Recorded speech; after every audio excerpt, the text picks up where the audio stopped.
on mute, mate. Oh, there it is. You were totally muted. Smooth beginning, shall we say? So yeah, I'll repeat myself audibly this time.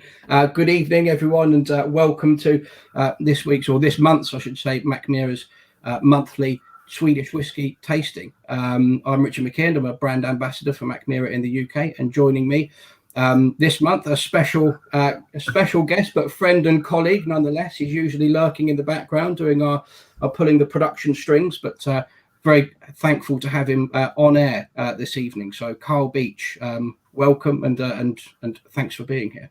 Cheers. No, thank you. It's a pleasure. It's a bit different for me to come from behind the screen for once, but always a pleasure to come and say hello to the crowd and maybe have a few drams as well. Well, fingers crossed. Yeah, if we're doing it right, I think you will. So yeah, we'll see how it goes. And in the background, on the production side of things tonight, we've got our colleague and friend Connor McCallum. So any comments that you see pop up will be coming from Connor, and he's going to show up as he's done here with Laura. Good evening, Laura. Any comments that we get in and questions and things, Connor will be posting them up on the screen so that we can interact with people as we go.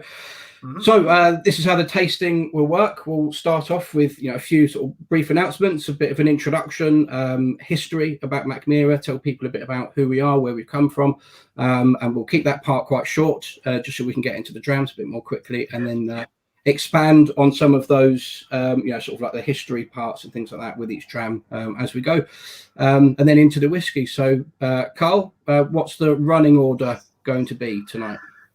Yeah, so if you've got your packs in front of you, so we're going to start off with the Brooks whiskey. That's the second one in. We'll go then on to the Mack, and then we'll go on to Björksav, which should be separate from the pack. We'll then go into the Svensk, which is the orange one, and then we'll finish off on the Svensk Rook. Lovely stuff. So yeah, that's it. We'll go through each of those one by one.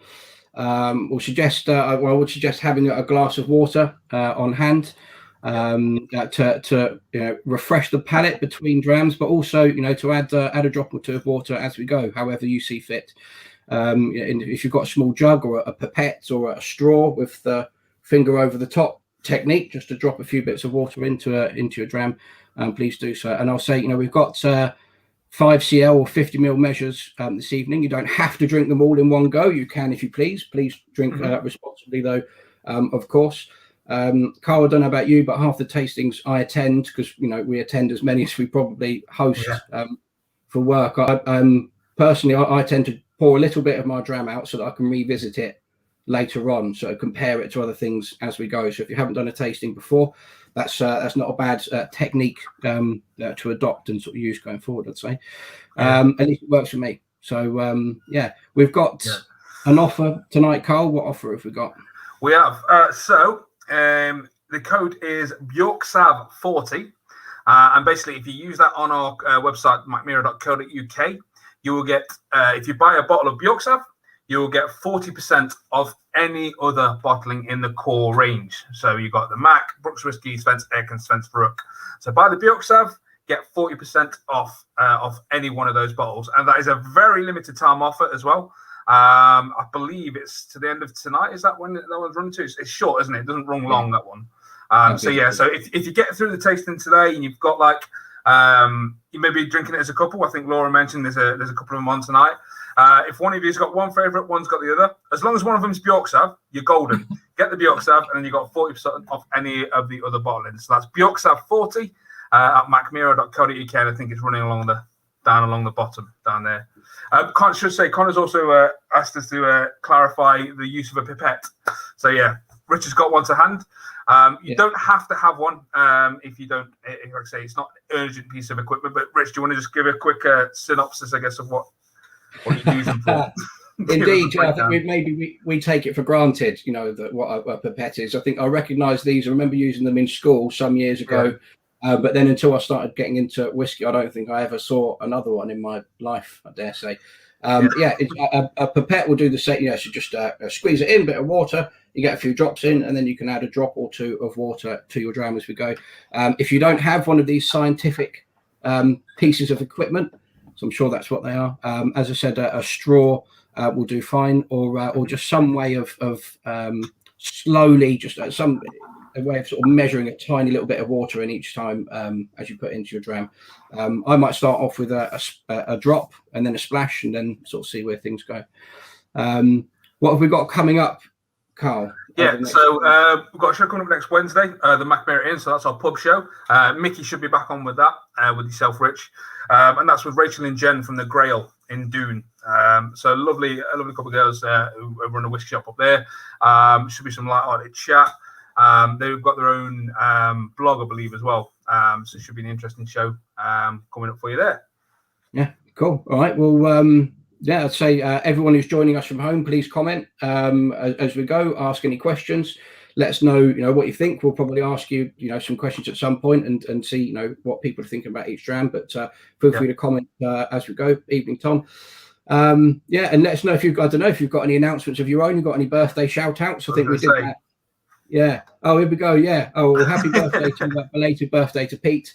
I think we accidentally stumbled on that a few weeks ago, and I think we've almost made it a regular thing. So if you do have any birthday shout outs or messages to anyone, please do pop them there, and we'll do our best to get to all of them as we go.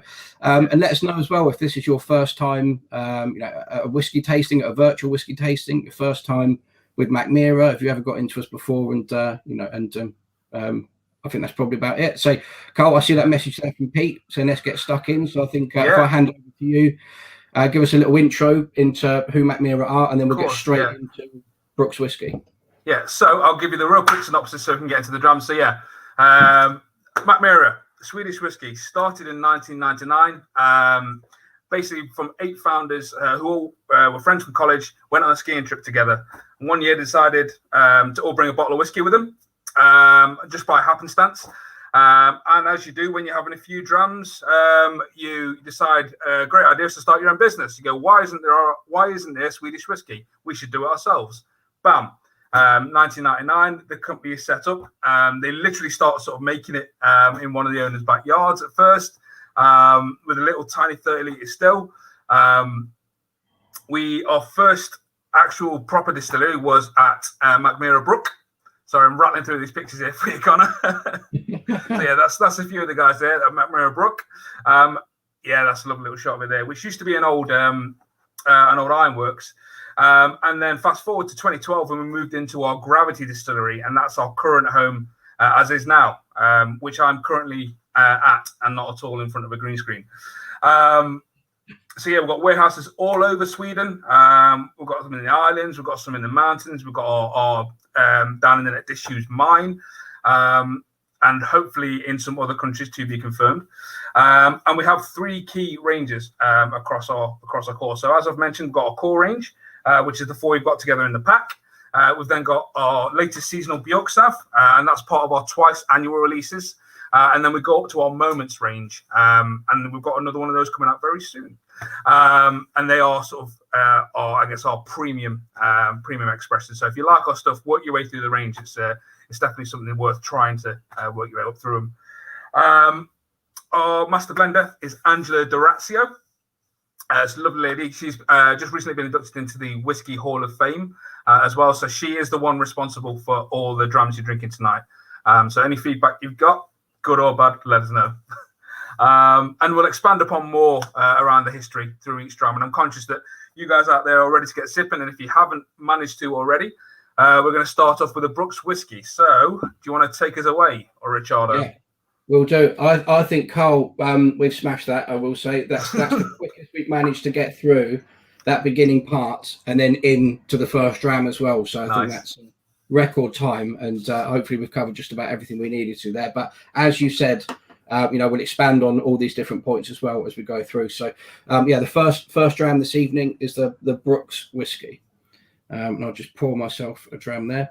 Now I recognise Laura King's name there, but I've just seen a comment saying it's actually their 3rd time back. I think that must be Laura and Pete as well then. So cheers and welcome back again.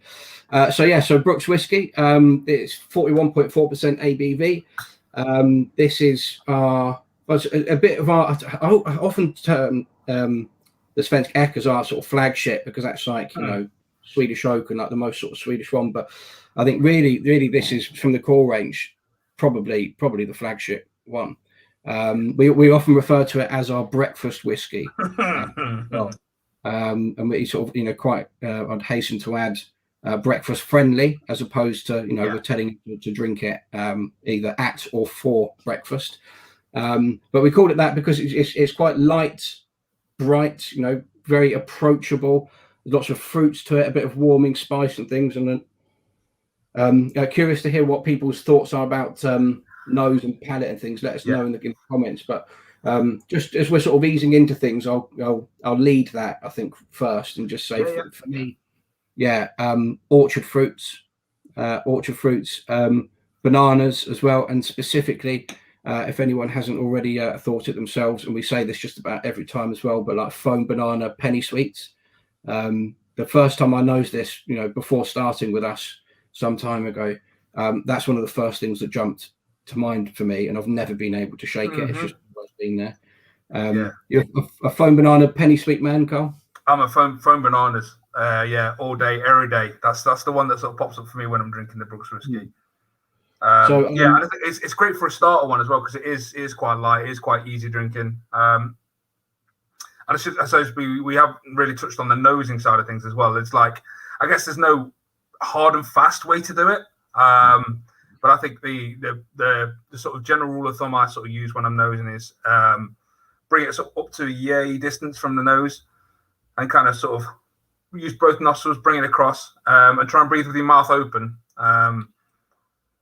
Inhale with your nose with your mouth open, which is what I've heard before, and that tends to work quite well for me. What about yourself, Richard? Do you have a specific technique?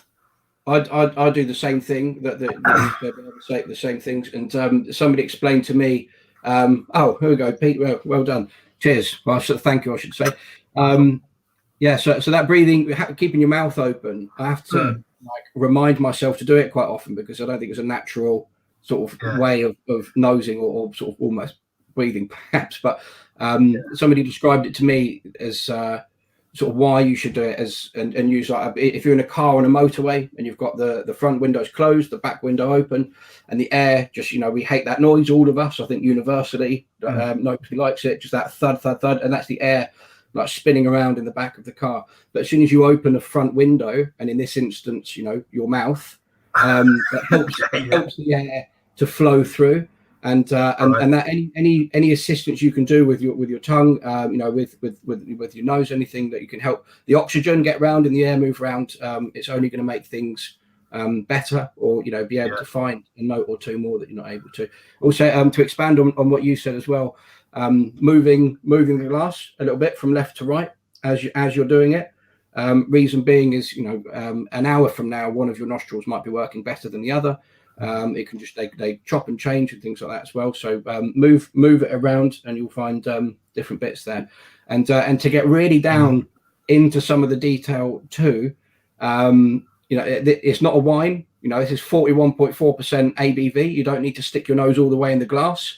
And there are a couple of different little techniques. There you go. So if you change things around a little bit, you'll find different little bits of notes, as we can see it from Pete.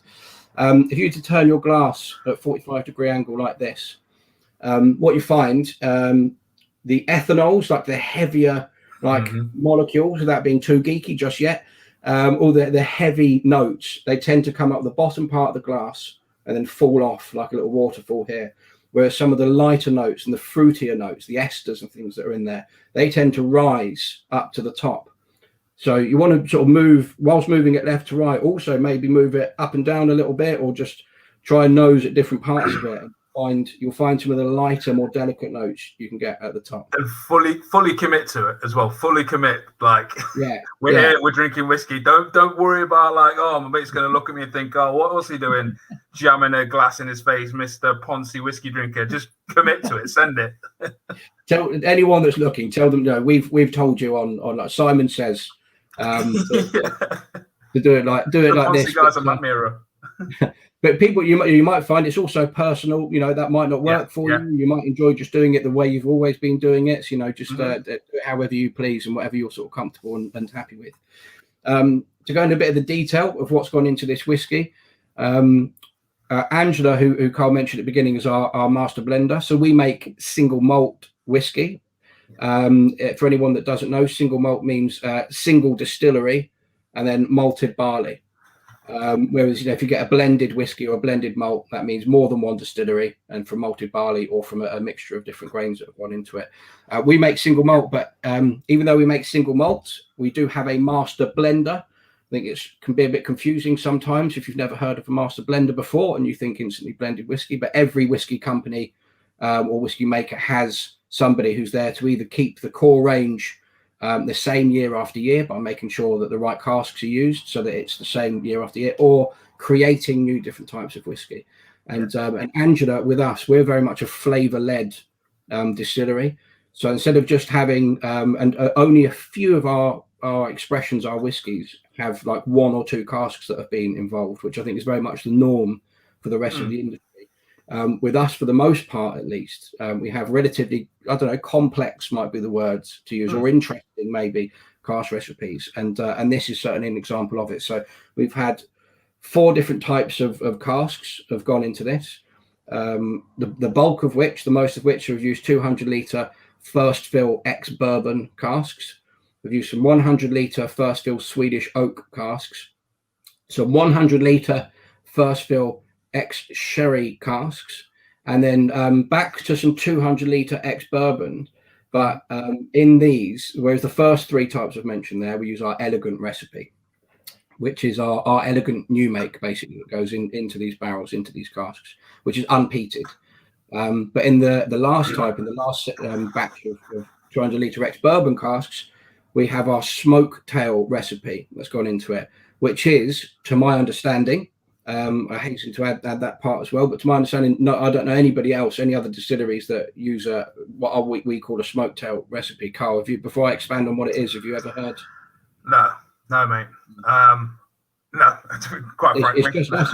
Yeah, it's just us, So Carl and I are big, sort of, we're not just Mackmyra men, we're big sort of whiskey fans in general, and either collect or consume a fair amount of it. And I've never come across anyone that does it. So a smoke tail recipe for us is, because we're a distillery that uses both unpeated and peated spirit. There's a transition when you go from using one, when you go from a peated run. So you've got all of your equipment and all of your, your stills, your fermentation tanks, whatever it might be. I've just got little bits of sort of smoky residue left in them, but the stills in particular. Normally, other distilleries that go between the two will spend quite a bit of time scrubbing out the inside of that equipment, cleaning it to make sure that there's no smoke whatsoever left when they go and put their unpeated spirit through. But with us, instead of scrubbing that out, Angela, and I've mentioned, we're a flavour-led company, so she's always looking for different ways of trying to create and then use different bits of flavour here and there. She said, stop scrubbing them out. I don't want them scrubbed out. I think we'll just run through the next 2 or 3 unpeated spirit runs, collect just a little hints or residue of this sort of essence, or just little bits of it that are left in the equipment in the stills. And then that gives us a very, very, very gently smoked spirit for those first, the first one in particular, then the second a little bit less so, and the third, almost, can't find it much at all. And then we mark those casks in the warehouse as the smoketail casks. So in this, if anybody watching or anybody joining from home has been able to find any smoke in here, please do let us know. My palate is not sensitive enough to be able to find the smoke in here, but we do find every so often in the comments people saying that they can find a bit of smoke there as well. So if you can, the reason is our smoke tail recipe, which I think is I would argue a quite innovative thing to do, Carl. Power of suggestion as well. Saying it, sometimes when you hear a note, you'll go looking for it, and you may think you'll find it, and if you do, great. If you don't, no dramas. That's the thing. You've all got different palates, and all affected by different times of the day and what you've eaten, etc. So if any notes don't resonate with you and different ones do, please share whatever you're picking up as we go through the tasting, because there's no wrong answers, as it were.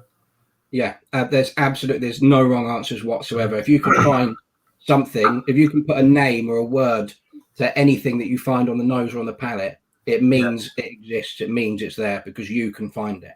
So even if you're in a room Obviously, we're doing things virtually now, so imagine there's a handful of most of people sort of together. But going forward, if we ever go back to festivals, in-person shows, tastings, if you're the only person in a room that can think of one of a particular note, nobody else has said it yet.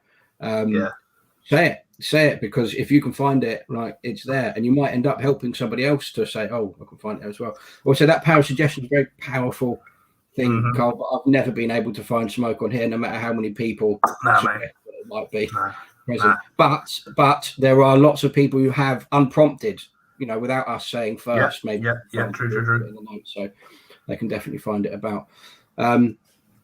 What sort of notes do you find, Carl? I've mentioned a bit of orchard fruits, a bit of spice perhaps, but anything that jumps out to you?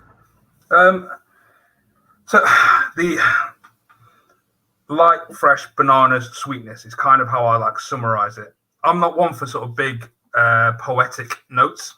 I think when there's one or two sort of short things that kind of pop out to me, I'll gravitate towards those, and they'll be the ones I'll kind of hang on. So like to say the foam bananas, sweetness, that kind of thing. No smoke. And like I said, just a nice, easy, light drinking whiskey for me. I think it's a great one to start on.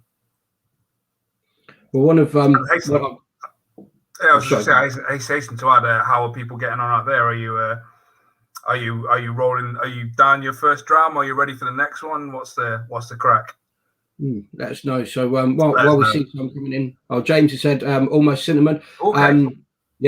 So if I was to describe our spirit character, so the new make spirit, once it's been freshly made, the clear liquid before it goes into cask and gets all its color and things from, I would say fruity, spicy, and herbaceous, like a herbal sort of earthy undertone to it. That is in our sort of new make. Now, that won't necessarily all translate to this, or it will in different ways, because we've used different casks and you get their influence and their flavour and things from it as well. But that's a sort of long-winded way of me getting around to saying that cinnamon is something that you likely should be able to find in this, because it's quite a slight sweet spiciness. Yeah. And if you find it in this, sorry, Carl. I was just going to point out Tom's comment down there. Do you recommend any snacks or nibbles alongside your whiskey? Got a cheeky bag of mini poppadoms on the go, which are working nicely this evening. Snacks recommendations. That's an interesting one, actually. I'm a crisp fiend. I'm an absolute crisp monster. So any crisps I'm down with. You could argue that for a more delicate whiskey, something like this, a lighter, sweeter one, you should probably keep it quite simple. Like just maybe light salted snacks, nothing too aggressive or complex. And then I guess as you go through, and as you hopefully will sense as we drink more whiskeys tonight, they're a bit more robust kind of as you go through. That's when you can get a bit more experimental with the flavors. But literally, that's a rule of thumb. Like if you've got a preferred snack that you wanna enjoy, roll with it. There's no hard and fast rule, but I would say as a broad guide, something more simpler towards the start, and then if you're going to get more rich in flavors, that's probably more towards the end. What would you say, Rich? Yeah, I'd say I'd agree with that, and the thing I'd add would be I think it depends on the evening that you're having as well. So I think Tom, I definitely reckon this is not the first time that Tom's joined us.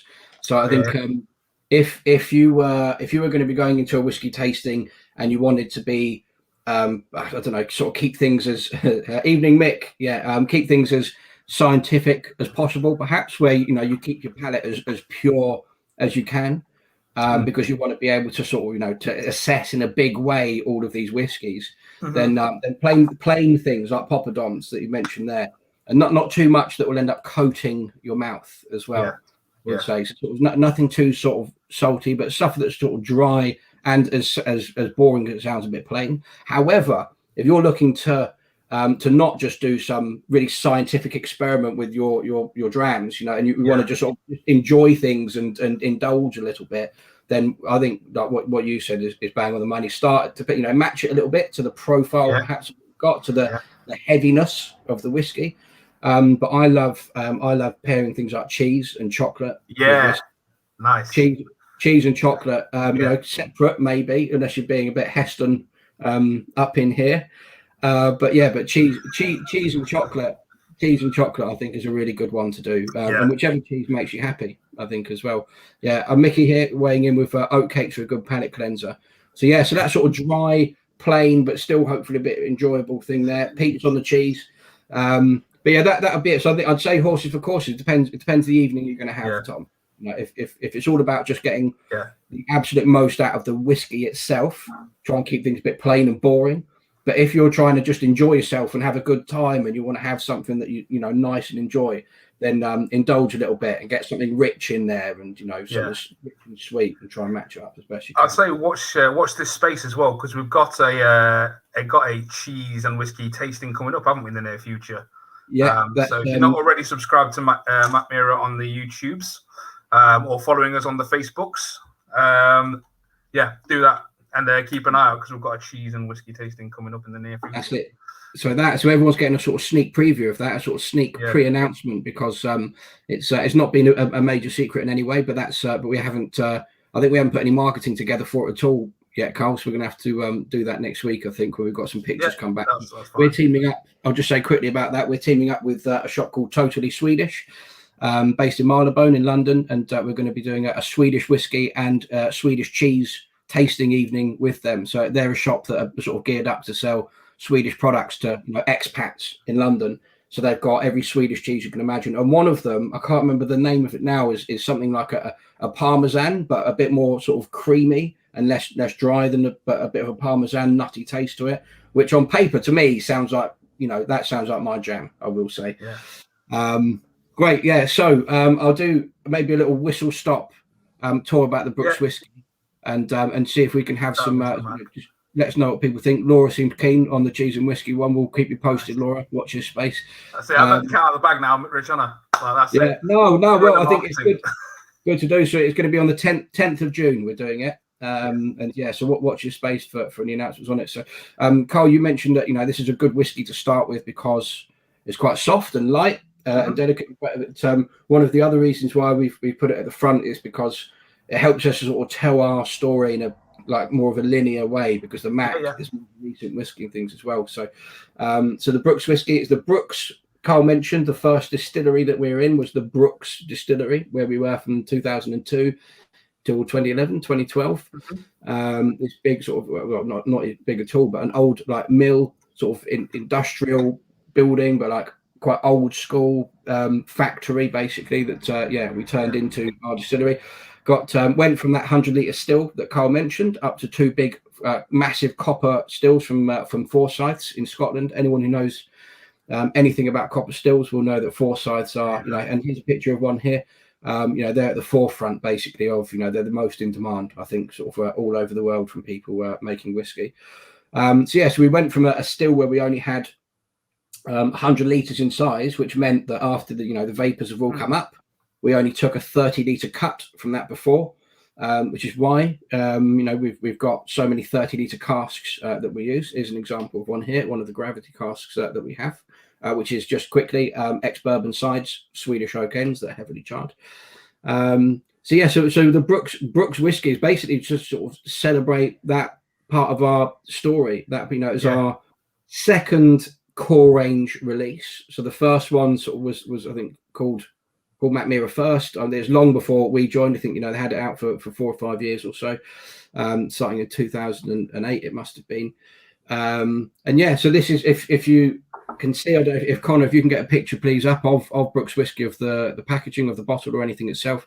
It is just the whole thing littered in illustrations to highlight and as I said, to celebrate Brooks as well. So you can see the distillery quite clearly on the front there, and then just on the left hand side of the box you can see the still that we've shown you a few pictures of, and a little cask above the logo with a little 30-litre sign on, and you can't quite see, I'm not sure if you can, but on the bottle there, maybe if I show you, Connor, if you can cut back to me, if we could see some of these little orange, there's one tiny little one there, is that all right to see? So these little orange dots, you can just about see one there, so it's not going to focus, but those are little midges. Carl, do you want to explain why we might have midges on the bottle and what our name means? Come on, I'm rusty on this one. Oh wait, is it because of the name? Yes, Yes. Okay. Yeah. Right. Wicked. I've got it. Now I'm a consummate professional. Mackmyra literally translates to midgy bog. Mm. Is it midgy bog or midgy swamp? Yeah, so I think we have to be careful you saying the word sort of literally, because there's some open to interpretation. Yeah. True. Yeah, but only so Mackmyra, it's very old school Swedish, because Mackmyra is an actual place. It's about it's a village near a town called Gävle, or city it might be called Gävle, about an hour north of Stockholm. It's not just our founders trying to sound as Scottish as they could. Quite the opposite. We've been very careful from the very beginning to be as Swedish as we possibly can, only using Swedish ingredients and techniques and things like that as well. But yeah, so Mackmyra, the village, is named, so Mack translates into, like, an old translation is like the sort of nibbly, annoying flying insect, so midge, mosquito, that sort of thing. And then Myra is bog, wetlands, bog or swamp. So midge bog, midge swamp, one of the two. So I think it's So yeah, thank you for joining us tonight and enjoying a glass of midge bog. Hopefully you're enjoying the sweet midge bog. Perfect. So I'd say that's probably not a bad time to move into the next dram, Carl. Yeah, on that note, on that bombshell, on the midge bog. I'll hand over to you and nice one, dude. Yeah, so we're going to move on to the Mack now. So that's the first one in your pack, the Mack. So this is bottled at 40% ABV, and it spent its spent its entire time in American oak. So I should explain. That is Mack, who is my cat. Mack, got him in lockdown after watching a lot of It's Always Sunny in Philadelphia, and I started working with Mackmyra over that time. So it seemed fitting that we called our little kitten Mack. And I can confirm he's significantly bigger now, and an absolute terror, and nowhere near as cute as that in that photo. So, so there that is, Mack with a Mack. The Mack by Mackmyra, distilled entirely at the Gravity Distillery, 40% ABV. It's designed for mixology, so designed for essentially enjoying. You can enjoy it on your own, like we're going to do tonight. But the theory behind it, the thesis behind it, was to make it so it could be explored with and experimented with. So for bartenders, in cocktails, in a highball, whatever kind of whiskey cocktail you like, and as such, it is coloured.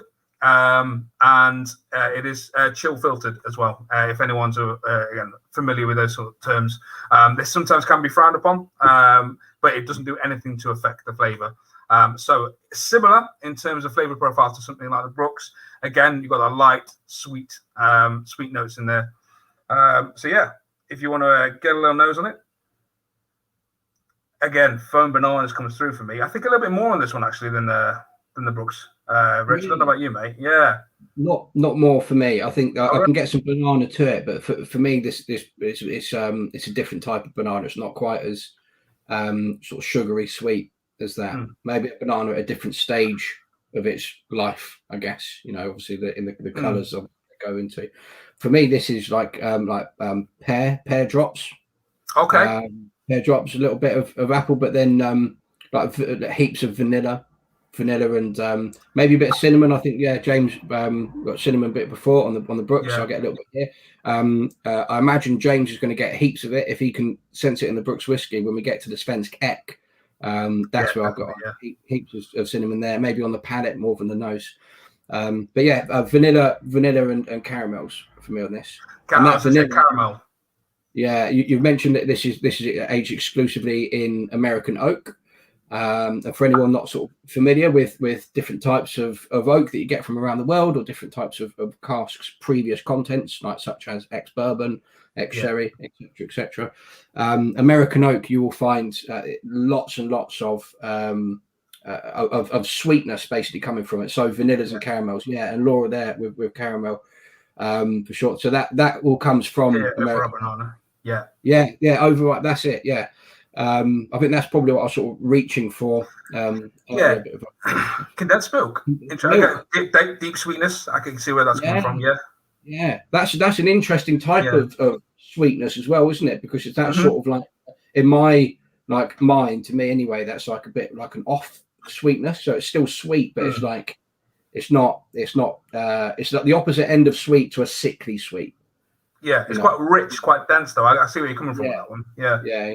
I think I could get that with here as well. And I think moving to the palate, and I'll just do that now. And I'll say before, I'm there. I know what's coming, but the texture on this, I find a lot more sort of mouthfeel on here than I do on the Brooks. Yeah, but Skull. Excuse me. Skull. If anyone's just joining as well, we're drinking the Mac now. We're on to the Mac. Well, excuse me, just a little tickle in my throat. That's all right, mate. No worries. Well, while you're doing that, mate, I'll just do a little bit on the Gravity Distillery. So I've mentioned it previously, and it is sort of sat over my shoulder here. It's quite cold out. So yeah, it was finished construction in 2012. 35 meter tall in the forest. Really big, imposing building. 7 floors tall. It's got a little rooftop bar. You can probably see it in the image there at the top. So that little, what we call our sky bar, where you can go when you visit the distillery, have a little dram up there and have a lovely view around in the forest. And basically the whole point of Gravity Distillery is to have a more eco-focused way of making whiskey. And we call it the Gravity Distillery because we literally use gravity to assist the process of making whiskey. So a traditional distillery, the process would go horizontally. Whereas with ourselves at the Gravity Distillery, essentially we take our malt barley up to the top of the distillery, and then it comes down through the process. Yeah, as you can see here, so it comes down through the mash tun, through the grinder into the mash tun. We make the beer then into fermentation stage, and then down, as you see in like the second and third floor, that's where we've got our stills where we actually make the spirit and make the alcohols at that stage, and then rinse and repeat essentially for each one of our new runs, but by using gravity to assist that process of sending the grain and the liquid down, it saves us a hell of a lot of energy. And also the heat that comes from heating up the stills is actually, I think 45% of that is actually used to reheat the building itself as well. So where possible, we've got very much an eco focus, and that just helps out with that. Plus, it also looks badass as well. That helps. We're the only one in the world that is a Gravity Distillery. Only one currently. Yeah, only current Gravity Distillery, vertical distillery in production, or that is producing. Sorry, because I think we always try and say that to our knowledge of things, but there isn't anyone. There are a few distilleries out there that use and utilize gravity here and there and at different parts of the process, because just the way they've been set up, sort of natural for them to do, or somebody very clever and innovative, many years ago went about and decided to set something up in that way. Probably not so much for sustainability at the time, rather than just like it making sense and and being good for cost and everything like that as well. But I think the only other distillery that I'm aware of that is going to be like focused on being a vertical distillery / gravity distillery is in Leith in Edinburgh, which I know we speak about just about every time as well, because I think it's cool to talk about that. I know it's not us, right? But it's good that other people are doing it, and hopefully in 15 20 years, whatever it might be, there'll be a number of others going around doing it, because you use so much less energy in the production process. It's better for the environment, and there'll be more opportunities for urban distilleries to set up with them as well, because the amount of ground that they require to be built on is far smaller. Whatever the ratio might be, it's obviously going to be you don't need as much to set something up if you're going straight up as well. And, I was going to say, if you're relatively new to Mackmyra as a brand, and it's your first time with us, or maybe one of the earlier times, second or third time you're with us as a brand, the more you get to know us as a brand, the more you kind of find out about us and drink through us. You'll find a lot of the kind of the questions that as a distiller we ask is why not, rather than why. We're a relatively young distillery, and not being a Scottish distillery as well, it gives us quite a lot of freedom to explore and experiment and try new things, and hopefully that's part of the reason why you picked up the pack. That you thought, what, this sounds quite interesting. It sounds quite different, Swedish whiskey.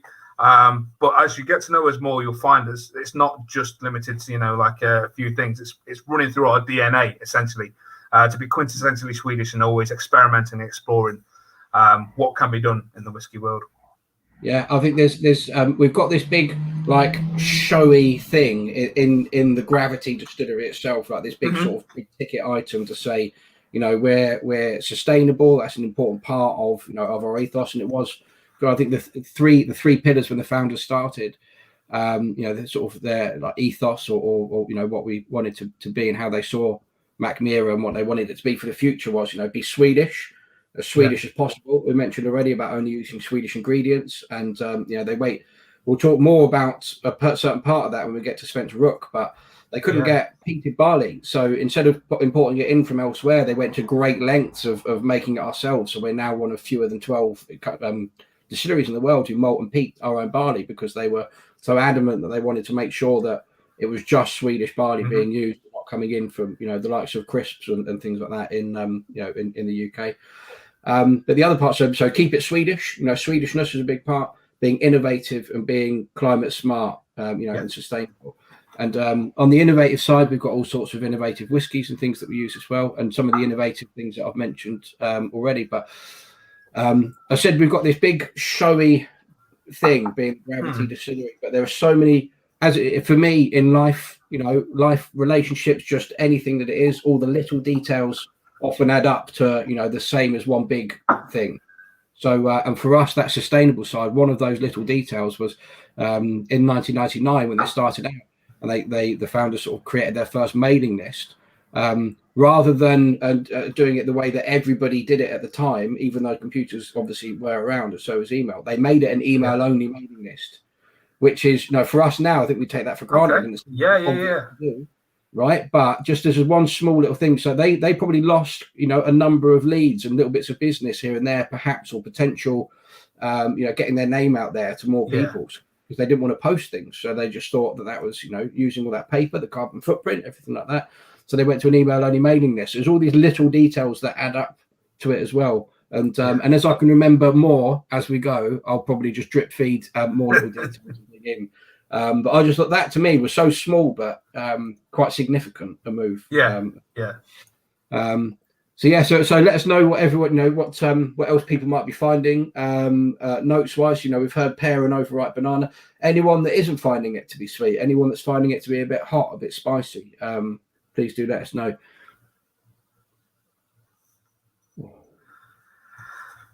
You've got a healthy pour for yourself there, Rich. I did, so I can't. I'm absolutely terrible at doing small pours. So I've been going around. For anyone that doesn't know, part of my role here as well is I do area sales manager for the south of the UK. So I drive around to our shops, our retailers, people who stock us, and you know, pour a little sample dram for the people that work in various places, so that they can, you know what they're selling and be able to talk more. And these guys, these people are at work. And you know, they can't drink really too much at all. Or, you know, often they're spittoon. But I can't. I haven't got enough of a delicate wrist, I guess. A loose hand. Yeah. So it is. It's a pour every time. Yeah. That's fair. We should say as well tonight with the sampling packs you've got as well, you don't have to drink it all tonight.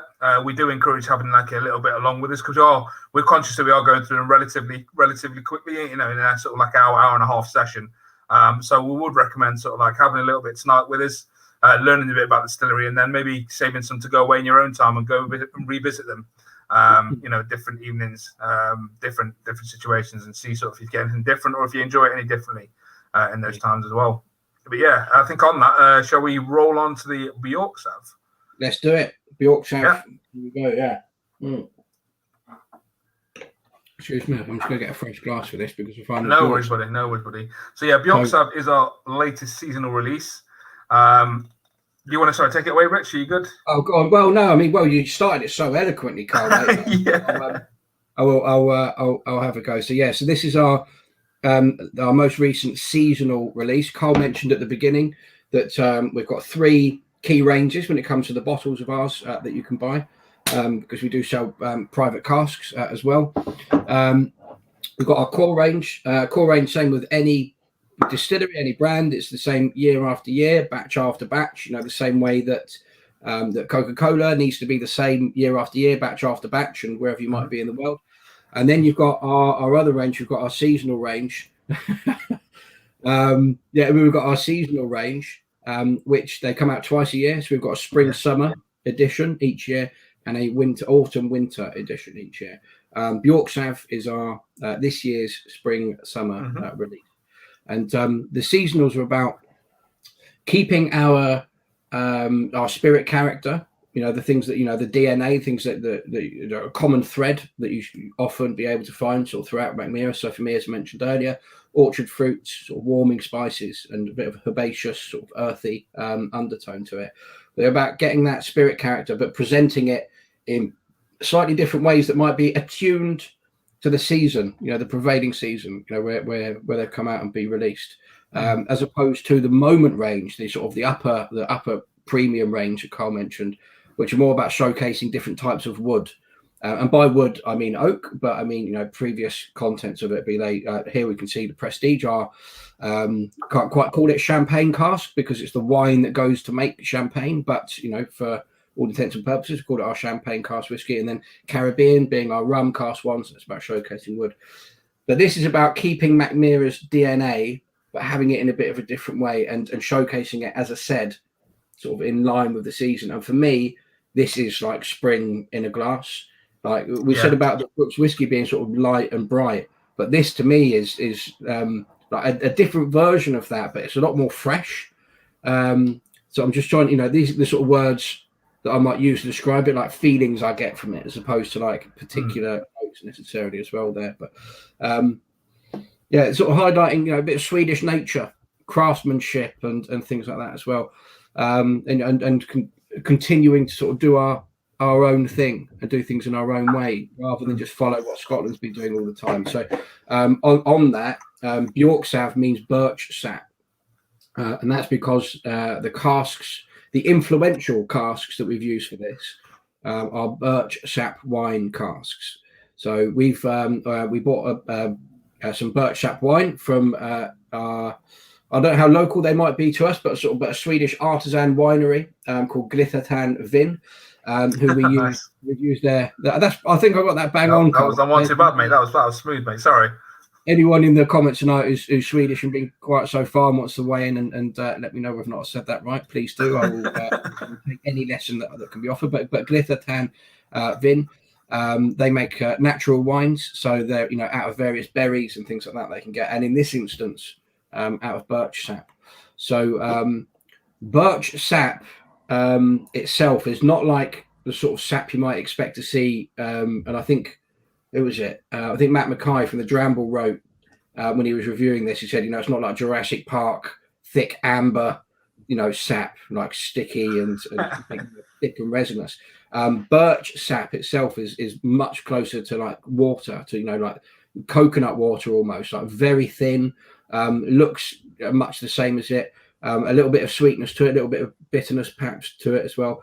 Very low in sugars, so it's quite hard to ferment, to turn into a wine. So you've got to use some various different interesting techniques to be able to actually ferment the stuff and make it into wine. But this is from Swedish birch trees. So said about thing about keeping it Swedish. We've very much done that by using Grythyttan Vin again with this. So they used with yak liquor. We used their hunting wine, their yak wine, with our autumn winter from last year, and use them again now. And just as I don't know how interesting this will be to anyone that's just here for the whiskey and doesn't want to talk about anything else, but birch sap itself, you can only harvest for 2 weeks or so a year around spring.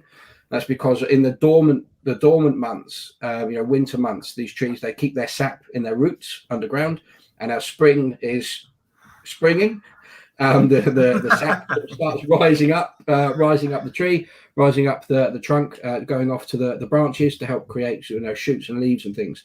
And there's a little 2-week window where you're able to actually harvest it. So the chaps from Grythyttan Vin go around and do it. There are criteria that the trees need to meet.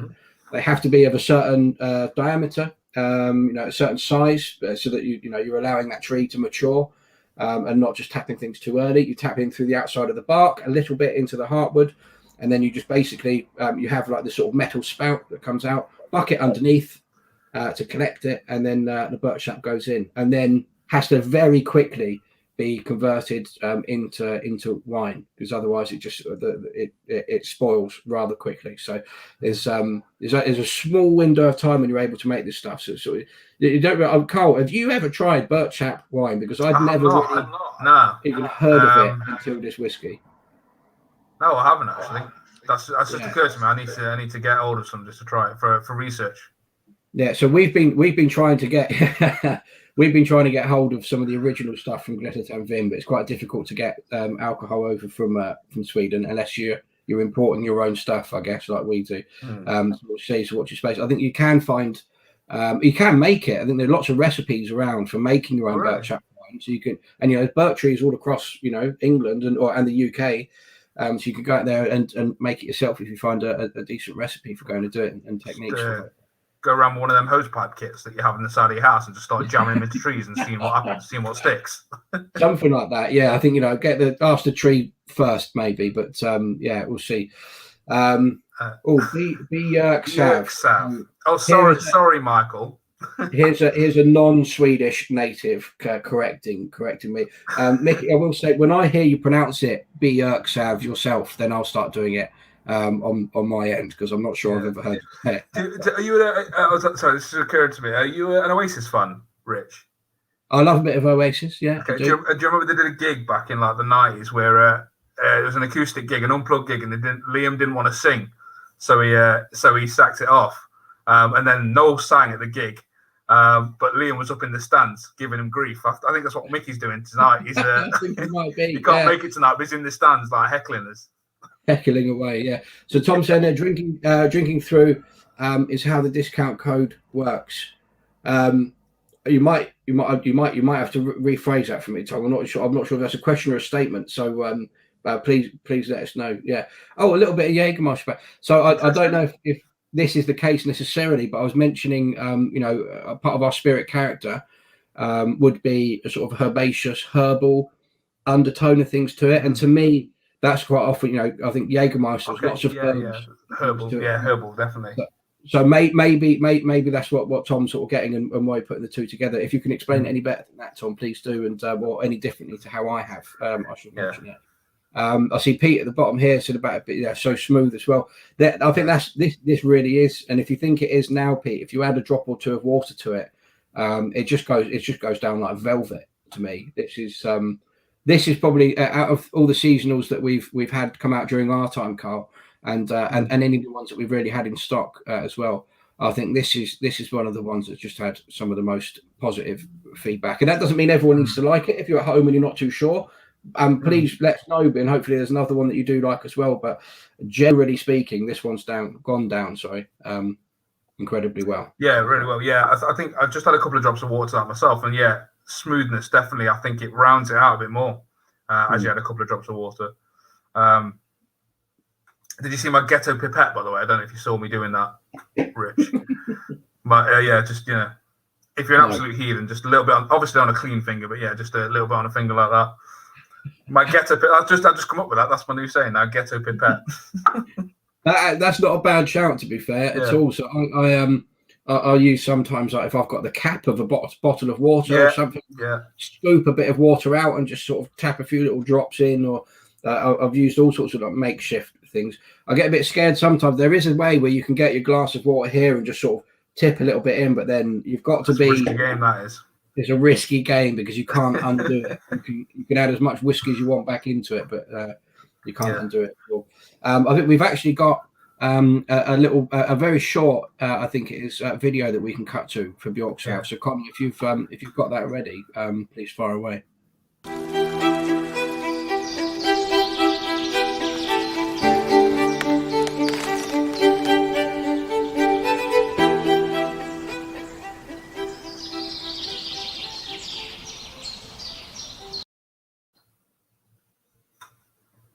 Lovely. If you're not in the mood for spring already, has the background changed? The background's changed. See that? Seamless. Connor, you're giving Carl a run for his money here. I'd played it at the start personally, but do you know what I mean? It's all good.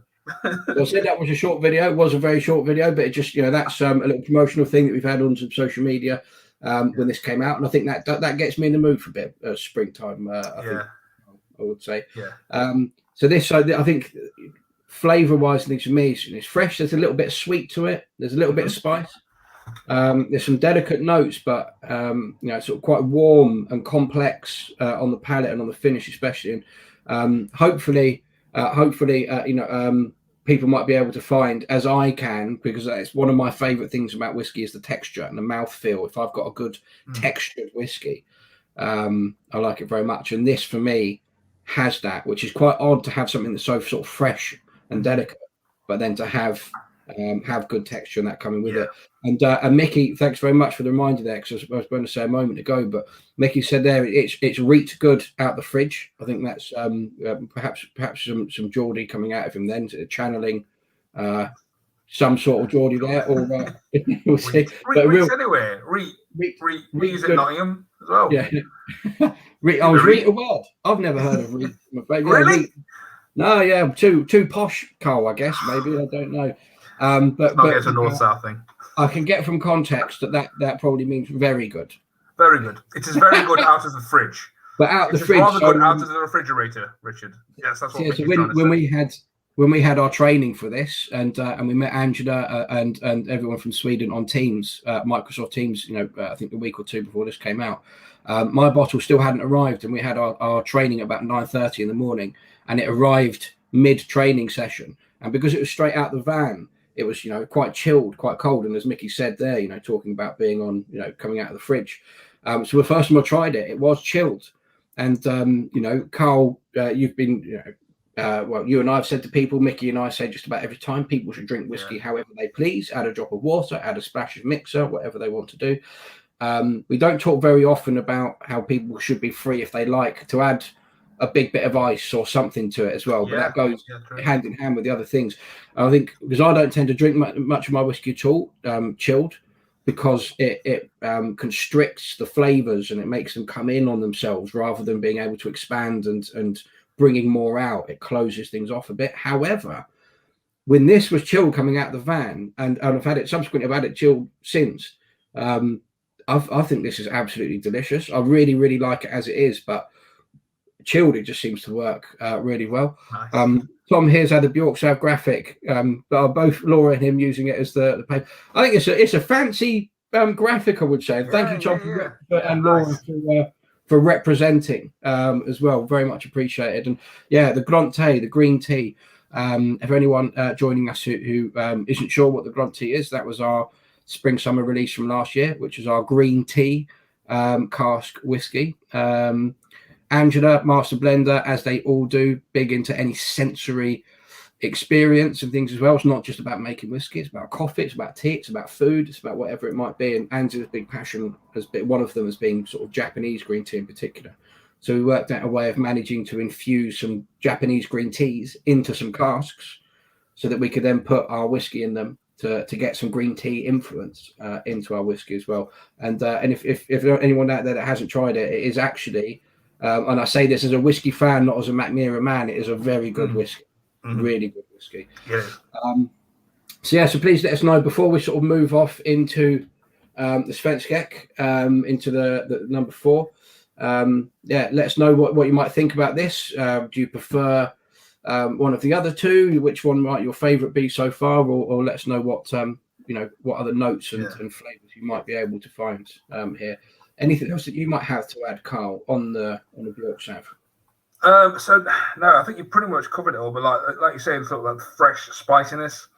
There was a note that someone said the other week that was quite obscure, but we're all kind of nodding in agreement to it. Do you know what I mean? Now, it's like there's a kind of intangible element to it. It's not quite. It's not a sweet note. It was a curry powder. Curry powder, wasn't it? I think it was curry powder, because it was like that's a sort of like a sweet cut. I think Mick cottoned onto that one quite quickly. Yeah, it's like a delicate spiciness, which kind of caught us off guard a little bit. Like a sweet curry, like a sort of sweet, because that is our spice that I've said about. We've got curry doesn't have to just mean to me, jalfrezi, madras. It can be sort of any sort of curry powder can be like sweet and delicate things as well, sort of come into it.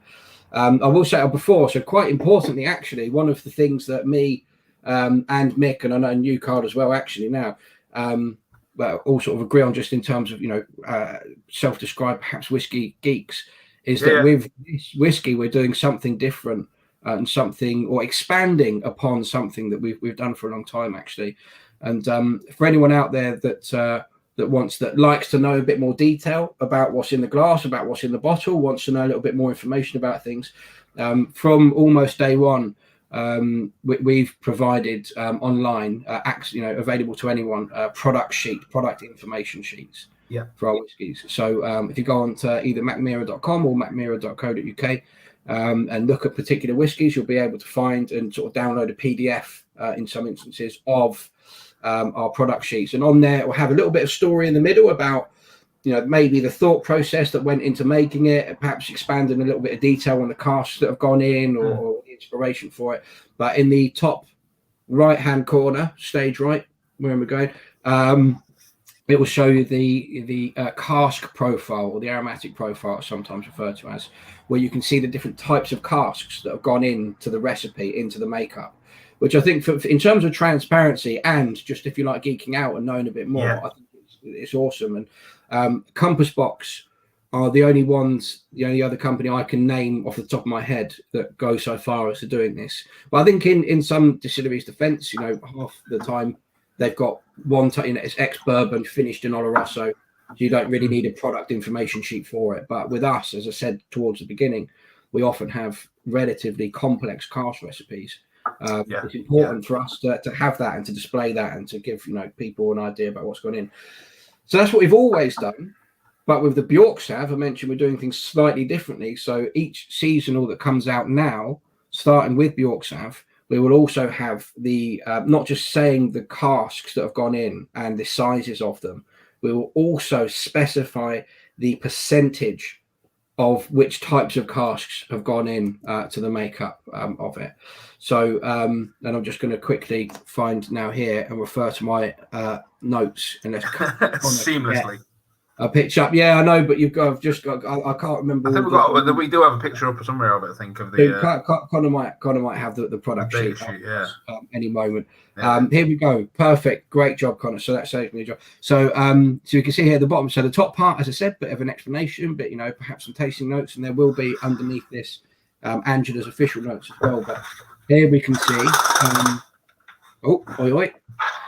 Here we can see whiskey aged in ex-bourbon casks, making up about 30% of the recipe. Whiskey in Oloroso casks, making 24%. And then whiskey finished in birch sap wine seasoned casks, makes up about 20% of the recipe. And then we've got here a bit more hazy here, but I can tell you about what's gone into them. So it says whiskey aged in other types of seasoned oak casks, make up about 18% of the recipe. And then underneath, Swedish oak making up the final 8%. So that 18% being sort of other type of seasoned casks.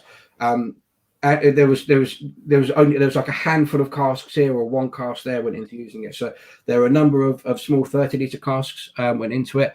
There was a couple of raspberry wine casks went into it as well, and then a cherry wine cask as well. So a bit of sort of sweetness coming there to sort of help bring a bit of sweetness to the fore from the birch sap wine casks, which can have a bit of sweetness to them, but also a little bit of a sort of a drying aspect as well. So some other sweet casks coming in just to sort of try and add a bit of fruity, I don't know, juiciness, let's say, into the palate and the finish. So just as a self proclaimed or whatever, whiskey geek, seeing that sort of stuff, I love that. I can't get enough of it. Yeah. And I'm very, very happy that we work for a company that does that. So we're able to, we don't have to just make excuses and say to people, oh, well, we can't say what's gone into it or whatever. And I feel for the people that have to and things, but we've got it quite good, Carl, I would say. We do. And on that, shall we roll into the EC? Tom's got a question just before we roll on to the EC.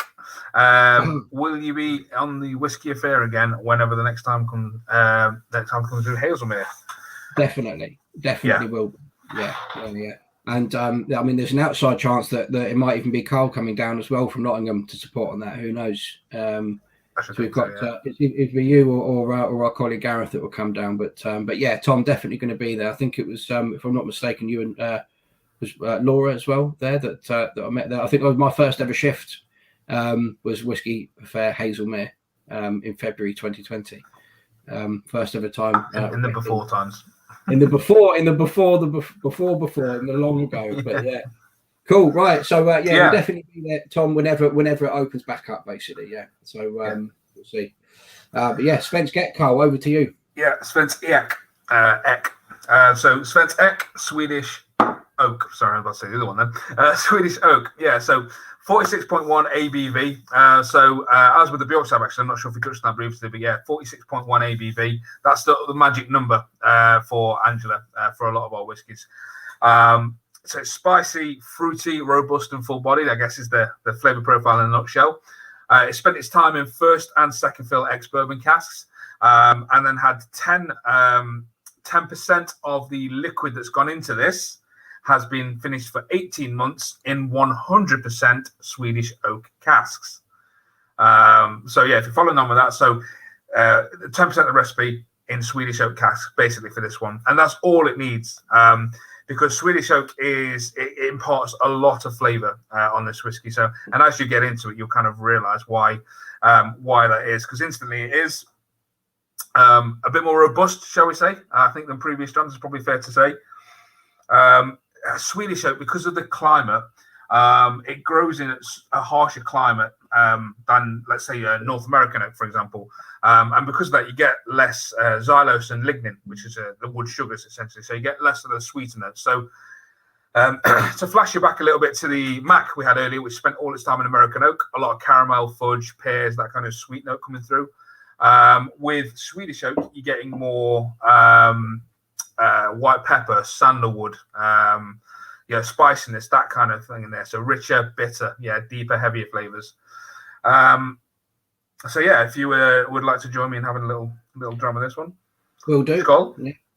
Skull.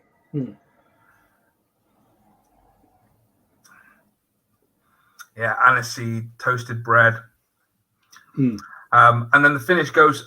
So for me, I think this is one of the official notes. It goes into dark chocolate at the end.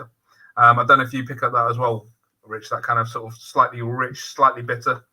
Yeah. So like, if I was writing, I don't think I'd pull sort of dark chocolate out, but I think what I would use a lot of words that sort of describe the things that go into like the dark chocolate like profile. So there's like a little bit of sort of like dark sweetness to it. I mean, like a bit heavy sweetness, but then like a little bitter sort of element to it as well, which to me, that is dark chocolate in a nutshell. To me at least. So yeah, so I think I wouldn't have written down dark chocolate, but I would have written a few things down and then thought, that could be. Maybe that sort of goes in. I've got the ingredients or the profile that would go into making into it. Dark chocolate. The influence of Swedish oak in here, and I think I said it's just about every tasting that we do with it. For me, I describe it as having a cooking effect on those fresh fruits that we were speaking about earlier, the orchard fruits. So for me here, all of a sudden the apple and pear and things that we've spoken about on a couple of the other drams at least become like baked apple, like baked pear. But because here and James, if James is still with us, and who found some cinnamon earlier in the Brooks whiskey or the Mac, here for me there's like quite a lot of cinnamon. So when I think like cooked apple, I'm talking about constituent parts of making up dark chocolate a minute ago, and I think cooked apple here with cinnamon and things as well. I've then more recently started describing it as a bit like apple pie and like finding apple pie flavor to it, because you're sort of putting those two things together a little bit. Yeah, that's but then apple spice. Yeah, apple pie, but then there's a lot more warming or like quite hot maybe spices with it. So it's not like just sweet apple pie and then that's it. It's far more complex than that for me. Yeah. So like quite woody, quite other different types of spices and things that are going in there. Sandalwood, which is that I've got essence of sandalwood in a little nosing, learn how to nose kit in the other room. Yeah, so I could try and expand my vocabulary and to try and sort of find different things. So sandalwood I can definitely find in here. And somebody, this is the power suggestion from someone else, but Sorry, Karen. Well, we've only got a sort of a couple of drams to go now, so dinner time not too long afterwards, hopefully for you. But sort of lost my train of thought there, Carl. I'm so sorry, mate. That's all right. What do you think of that? I'll just do a little bit on Swedish oak itself and the history of it. So Swedish oak has been around for quite some time, but it was accelerated, shall we say, in sort of the 1830s when the king ordered the planting of sort of hundreds of thousands of oak trees, to be used essentially for the naval fleet, because back at that stage there was predominantly ships were made of wood. Plant all these oak trees. We're going to harvest the wood. We're going to make loads of ships. Kushti. The problem was, by the time it came to harvest the oak, we'd had ourselves an industrial revolution, and ships were made of steel. So we had all these trees knocking around, and nothing, shall we say, to do with them. So, but no fear. There's a little known Swedish company that makes furniture. You can use it to make furniture. You can use it for floorboards, and in our case, thankfully, we've got plenty of Swedish oak on hand to make oak whiskey casks, which actually is a little sidebar as well. You can, if you chose to get your own cask of Mackmyra liquid, you can have that aging exclusively in a Swedish oak cask as well. So if you really wanted to get a true Swedish oak, you could do that, and it wouldn't take long in that cask to give it a real big punch of flavour as well. So you won't be waiting too long to actually have a 3-4 years. Definitely. It'll be ready in 30 days. So that's I always love that little interesting fact that you planted all these oak trees, and then turns out the purpose you planted them for, you couldn't actually use them. But you can see it on the right there. So they grow really tall and straight, and not particularly knotty, and that's what makes it really good for a shipbuilding process, but also for a cask making process. You don't want a lot of knots. Because knots, they'll give you sort of deformations, and that's where you get sort of leakage and things like that. So the less imperfection, as you'd say, from a construction purpose, for me being someone who's quite into his wood types and his characteristics of wood, the more knots the better. Personally, yeah. Did you say not knotty? Not knotty, yeah. Yeah, not knotty. They're not knotty trees. Not knotty, big, long straight sections. So whenever you get a branch, that's where essentially you get a knot. So they're not knotty. Not knotty trees. Yeah, not knotty. Fourth drum, mate. So I think it was Mick, our colleague Mick's rather industrial sort of research into how they ended up engineering those trees to grow that way. As another part of that I find I find fascinating. Again, this isn't about the liquid, it's not about the whiskey itself, but I think it's just quite a cool bit of information that to get them to grow that way, they planted them in rows, and sort of before that began, they planted rows of birch and elm trees, and I think maybe one other type as well, so that when the oak trees were planted, that would encourage them to grow straight and tall, because the leaves and the shoots and things are a need to get to the light, so they grow up as tall as they can to reach the light before coming off to branch out.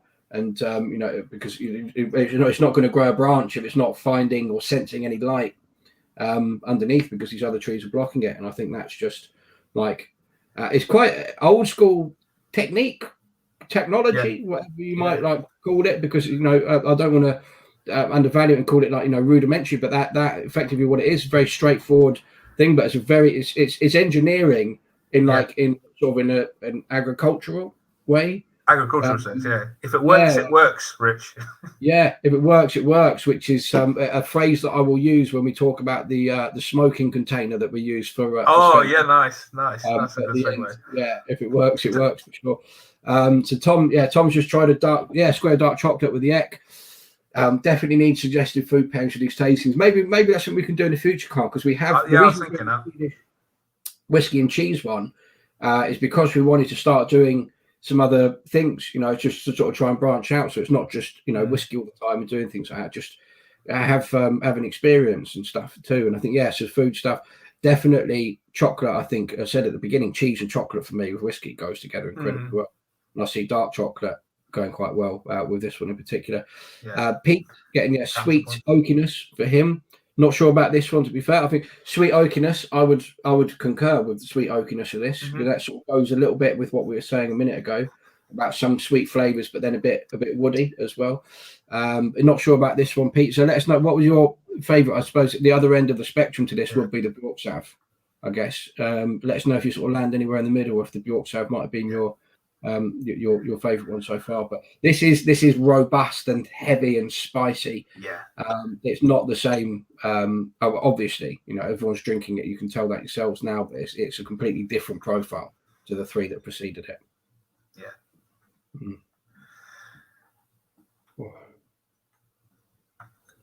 So let us know, anyone else as well, let us know what you might be thinking, or if you're getting hungry, and if you're thinking about dark chocolate, well, let us know what you might pair with this as well. If you can think of anything else that might go quite well with it. With Tom said about with dark chocolate, I know when you're pairing food with drink, or pairing almost sort of anything together, whatever it is, but let's say whiskey and food in particular now, although it's true elsewhere, you look to either create a contrast between the two or to complement one another. So in this instance, I would say that dark chocolate and this would complement one another well, but there's no reason why something that would contrast with this wouldn't work well as well.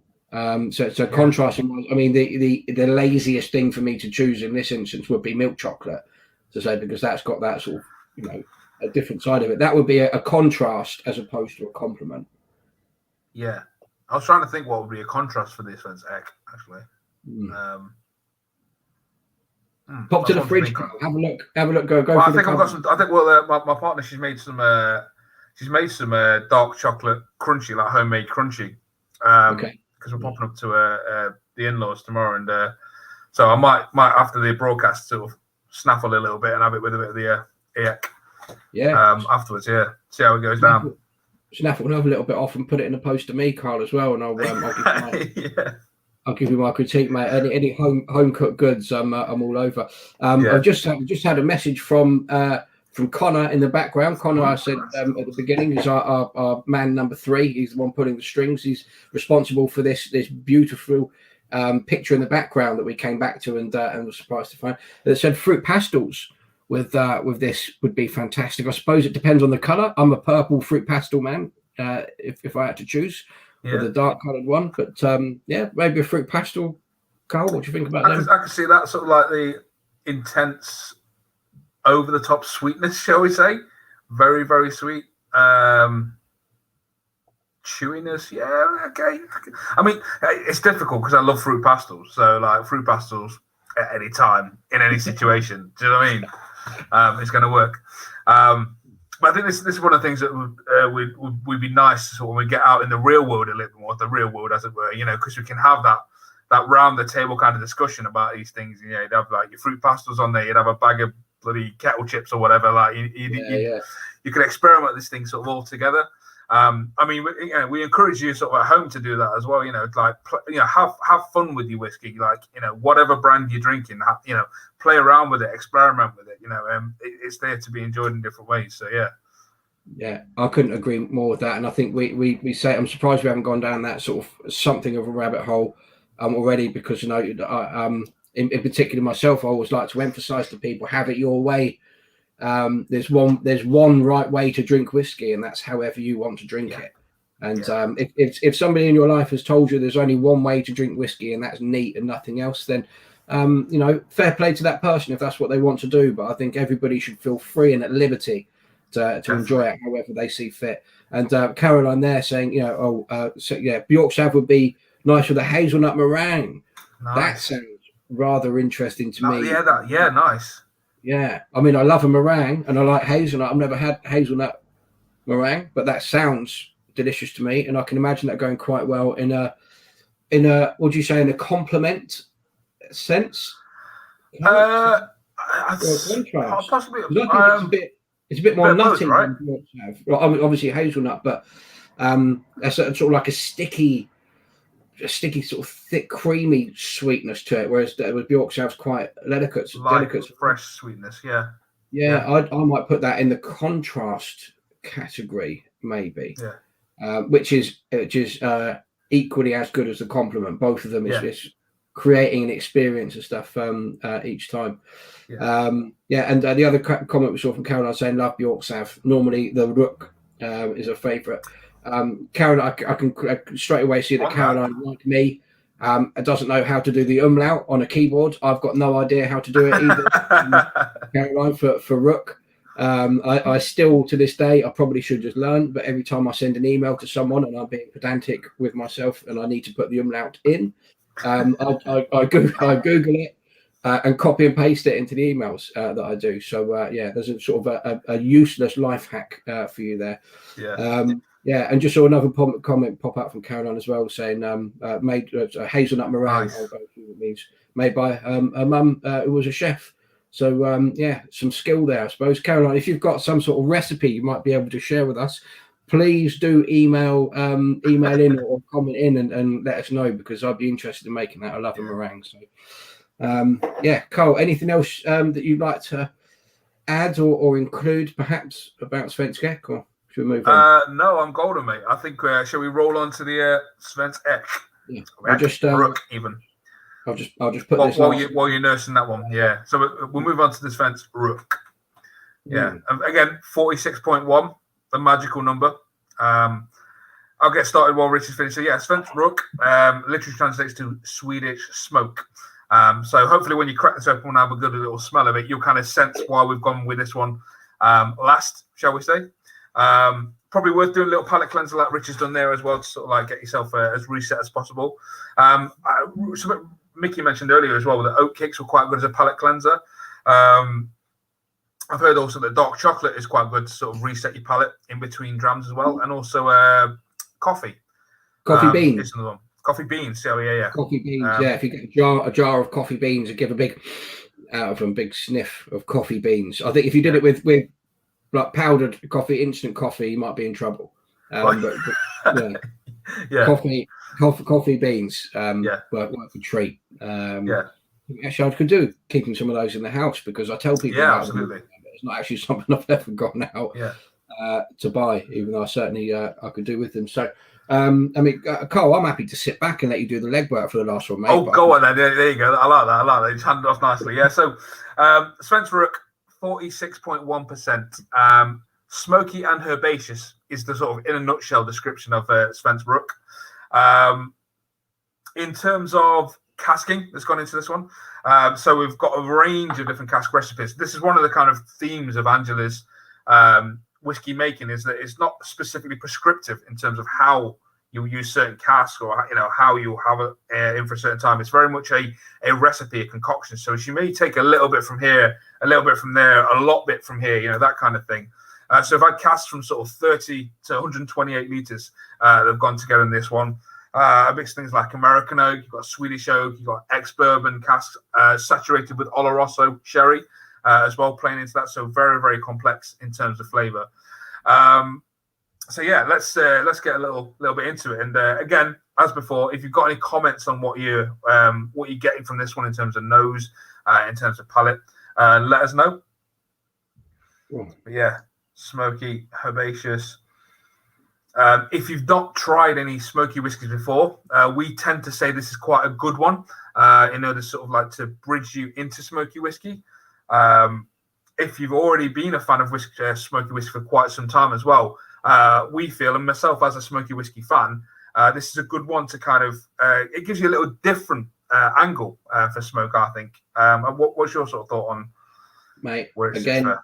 Again, agreed with what you said there, and especially about the smoky and herbaceous as it's in a nutshell, like you said, right at the top. But again, each to their own, and however people are experiencing this themselves, it is it's right and everything there. But however, we do often hear from people in the comments that.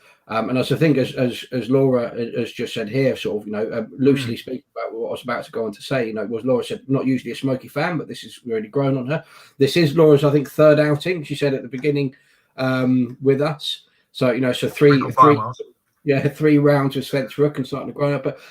But often we do hear as well people on their first time round with it that haven't been a smoky whiskey fan before, but this is This is something that they've or surprisingly, I guess, to themselves sort of found to like.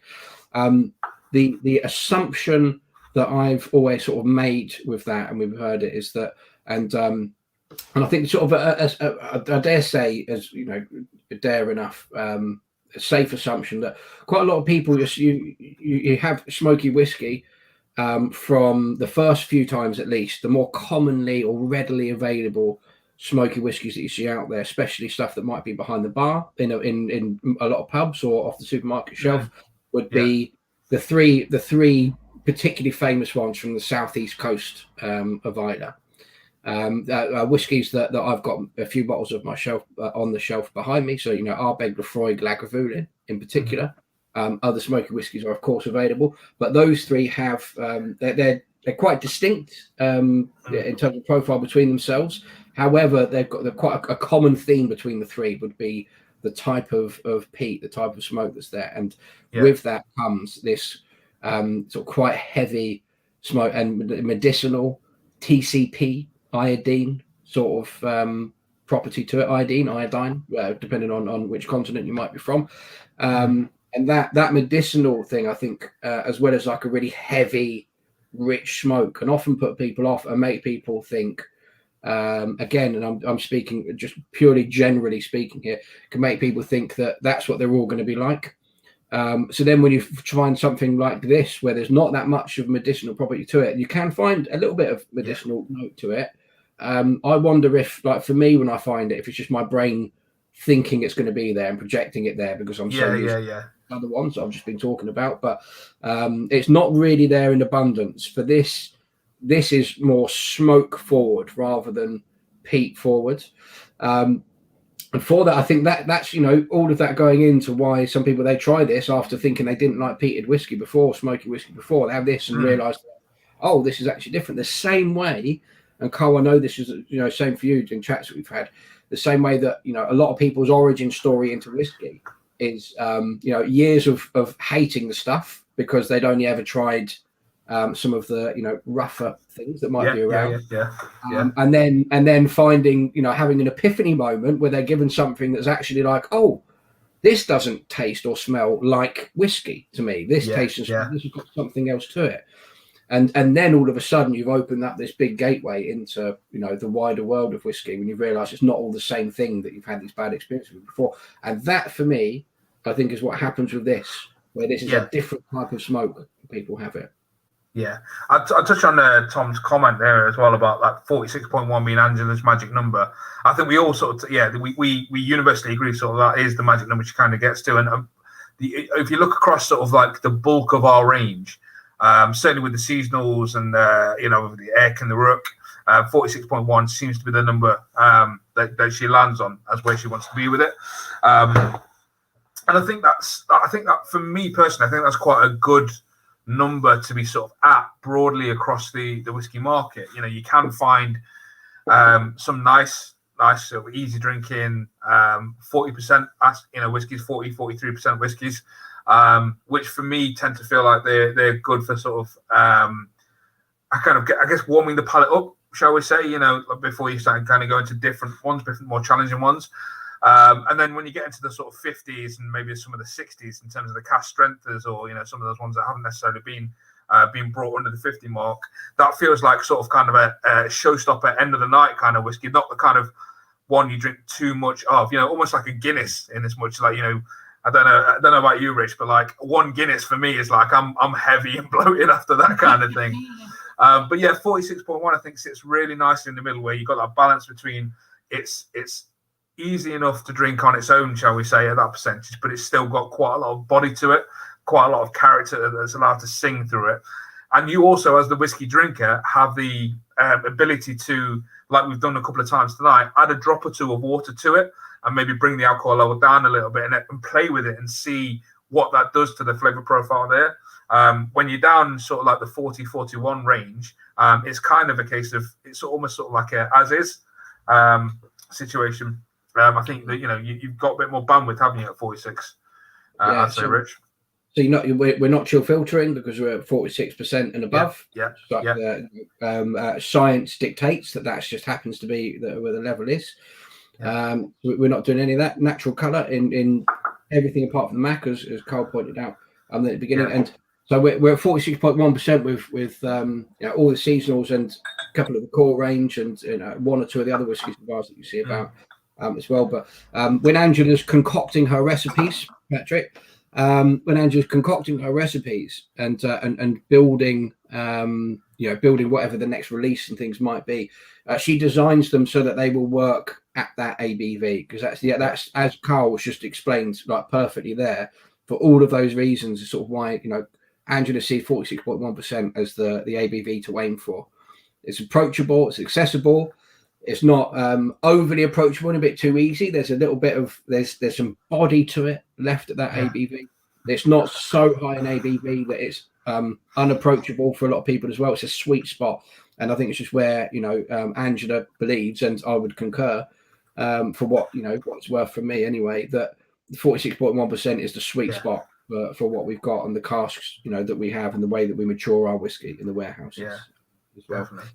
Rich, do you want to touch a little bit on the sort of pre and process? I'll hand it back over to you a little bit there, because I'm conscious we didn't go into that. Yeah. No, I was just about to do it as well. I was literally just about to jump in, and so this is called Swedish smoke, as Carl said, and I mentioned earlier that would talk a little bit about keeping it Swedish. I've said, and I mentioned I think in brief that instead of shipping in peated barley from overseas, when in 1999 they found out that there was no company in Sweden that malted barley but would also peat barley as well.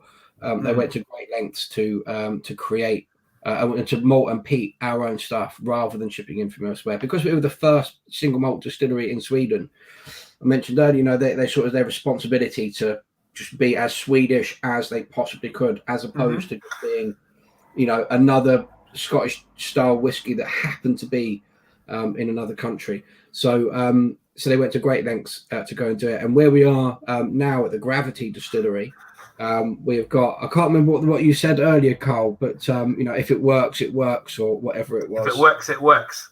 If it works, it works indeed. So we've now got this let's go call it what it is, this great big ugly shipping container next to the distillery with this purpose-built room building we've got next door to it. We malt our barley, because for our peated whiskey we malt all of our own barley. I think it might be about 80 tons or so a year that we go through with it, and we do it in 2 or 3 batches of that 80 tons throughout the year. So we do something a little bit differently. I will say just quickly, if anyone out there doesn't know what peating is, and why that puts smoke into the whiskey, when you are malting your barley, you make it you get your barley, you get just raw barley seeds, you make it warm and moist, because you want to try and trick those seeds into germinating, to sprouting just a little bit, so they get their starches activated, because we need to take those, turn them into sugars, ferment them, and distill them further down the line. But to stop that barley from malting any further, you have to dry it out quickly, when it gets to that sweet spot for you. So traditionally, back in the day, if you use whatever heat source you had, so in Scotland they always used peat, or some places use peat as their heat source to dry out that barley. Now, when you're using peat, that the smoke that comes off of it infuses itself into those barley seeds, and then the smoke, sort of that flavor, stays throughout the entire process. So then every bit of the production process from that point on carries that smoke forward with it. So with our peat, we use a Swedish peat, as I said, always keeping it Swedish. A Swedish peat from the Cardin moss and bogs. I won't do Mickey's joke. I think this would be the first one we've done in a while, where we just moved past the bog of Carins, and bog of Carins. There you go. We use the Carin moss and peat bog. I said earlier, we're all about being sustainable as well. So we only use the very top layer of peat. We don't go far down into it and use the sort of the second and third layers that you might see used elsewhere. So we only use the top layer of peat, which is able to then be replaced far more readily and quickly than if you go further down into it. And with that peat, just as an aside, is far more smoky in nature, rather than a bit more sort of medicinal that you might get further down. It depends where your peat comes from as well, and the biomatter that's gone into making it, and whatever might have been growing above it before it's been produced. But so yes, we use Swedish peat. But we do something when we're burning that peat, as I described, as a way of stopping the malting process. We use another ingredient that other people don't. And I think recently, Carl, I heard that Storning in Denmark use heather as a second ingredient as well. So, but we use dried juniper branches, juniper twigs, and we can see some here. So we get them from a local, like a power company, when they go and clear the lines. There's all sorts of juniper bushes growing about. So the berries get used for our gins, because we make 2 gins, and the branches themselves are dried out. And then about 1%, I think it is, a very small amount of the mass, of the burning mass, will be these juniper branches that go in. The reason for it, I think, really, when they started, the founders started, they were looking for ways of making things as Swedish and as different as they could. And they wanted to have a Swedish stamp, a Swedish signature on things. So they wanted to try and look at ways where they could make whiskey the way it was supposed to be made, and stick to traditions. And the way that legally as well, single malt has to be made, but also whatever they could sort of try and do to, put our own spin and our own take on it. They tried a few different ingredients, settled on juniper branches, and that's what we use now. So we ppm, we smoke our barley to a very high number, sort of 60 to 65 ppm, which is like the phenolic parts per million. So what you measure, how smoky your barley would be. The really smoky whiskies most people would be familiar with, they might be 30 to 40 ppm if they are very smoky, and we go to 60, 65. However, what we're doing, because we're making it ourselves and doing that all ourselves, we have to do it in quite small quantities. So we make it very smoky, and then we use just a portion of that barley.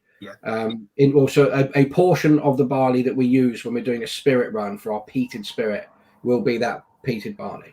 So it's about 23%, give or take, and then the remainder, the larger part, will be unpeated.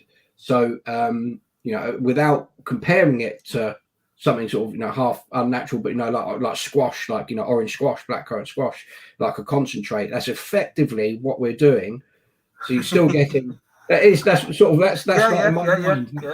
a half bad analogy or whatever. Peated concentrate.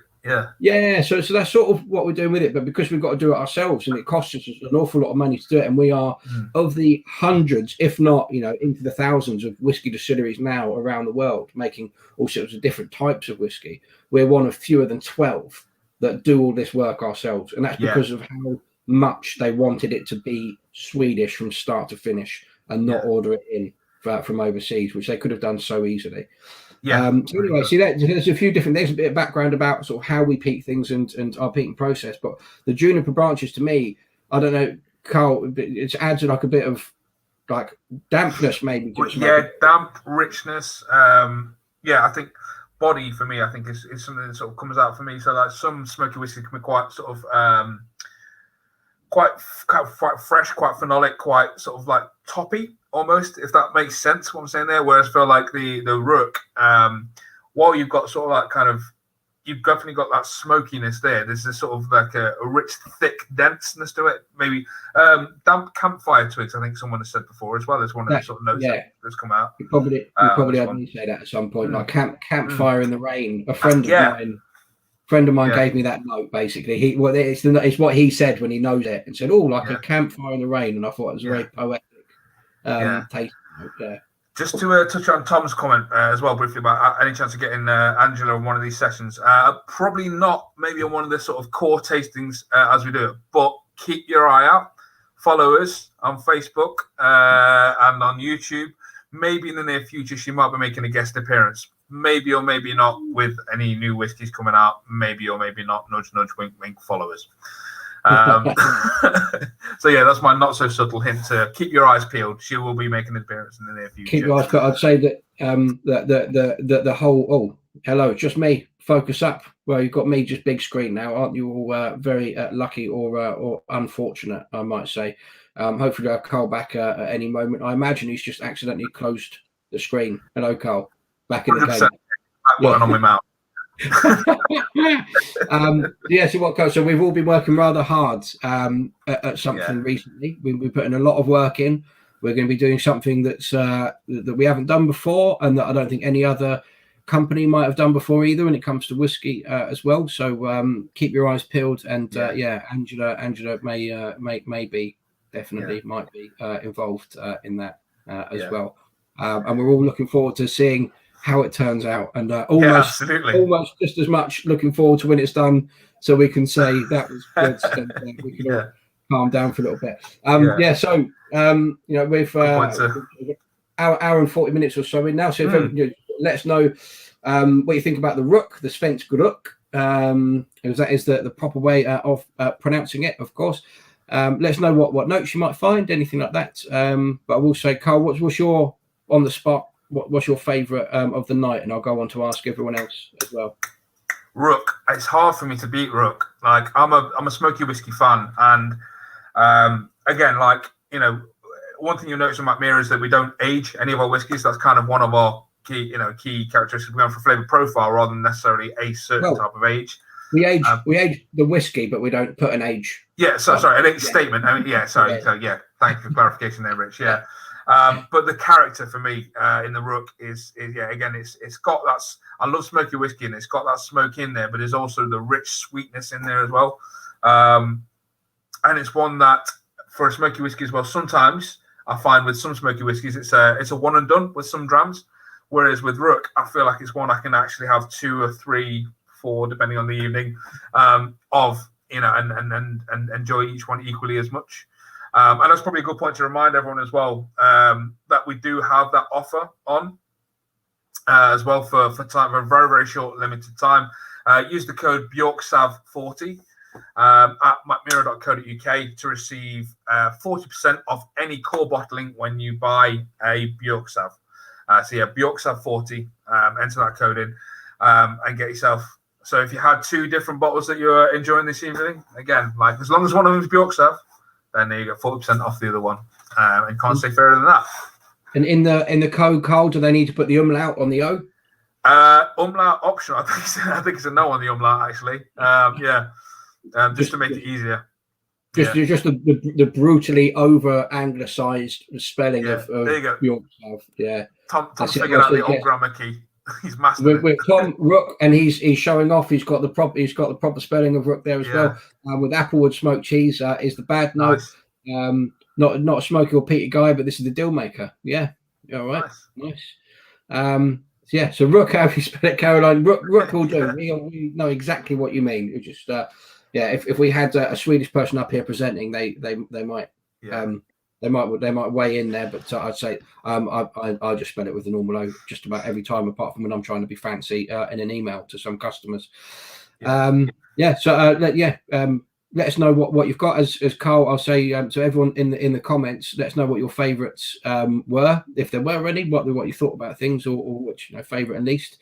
And Carl, I'll ask you what you've got coming up over the next couple of weeks. Yeah, so next Wednesday, we've got Rachel and Jen joining us from the Grail for our Mackmyra in session on the Wednesday at 7 p.m. UK time. Mackmyra in session, if you're not familiar with that, is our kind of virtual pub show where it'll be Rich and Micky on screen and having a chat with our guests, Rachel and Jen. So quite a loose, relaxed vibe to the show. Not specifically Mackmyra focused in terms of the whiskey we're drinking. But it's just sort of chat around sort of like in the whiskey industry and things where our guests find interesting, I guess, is a good way to say it. And our next tasting after that, I think, is on the 27th. Sounds right. I think. And before that, we've got another in-show again on the 26th as well. So follow us on Facebook. We've got Twitter as well. Follow us on YouTube as well. And you'll get plenty of reminders pop up. Make sure you hit the bell. That's where I do my little YouTuber spiel as well. Hit that like button, subscribe to the channel for more dope content. Whatever they can say these days, as the French say. So we've just seen Laura. So Tom knows where the umlauts are on the keyboard. Nice. He knows how to do it. He knows. Laura, feel free if you guys could sort of write in perhaps and let Carl and I know how to do them. without having to go on Google and copy and paste them each time. That'd be most useful, very helpful indeed, I dare say. And just, you know, we mentioned it briefly already, but another show that, or a tasting that we'll have will be on the 10th of June.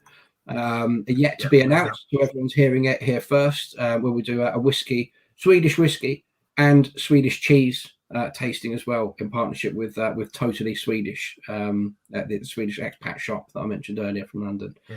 So marketing will be going out for that in the coming days, I would say, maybe the next week or so. We'll see something coming out from that. So great. I'll say thank you everyone who's joining, everyone that might have joined us for the first time. Thank you so much for everyone that's been here for the second or third time as well. I look forward to seeing a couple of you in particular when we do hopefully get back to the whiskey affair, and anyone else as well, you know, when we get back out to the shows, out to the festivals. If you see Carl or I or our colleague Micky or whoever might be repping Mackmyra behind the table, let us know if you've been to any of the virtual tastings as well, and hopefully, you know, make some comments on how much shorter or fatter we are in real life. I can't wait to see people in 3D. Definitely, we're definitely looking forward to that. Cool. So I'll say thank you so much. Thank you, and great job, Connor, in the background. We thought he was going to be a bit rusty, but he did a very good job indeed. We'll see you all again, hopefully next Wednesday if you join us for the Inn, which, as Carl said, is not so much of a product focused thing. We just make it up as we go along and have a bit of a chat and see where we're going.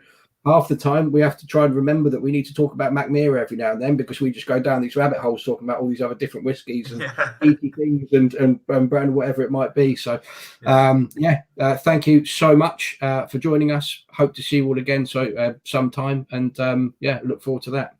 Great. Skål.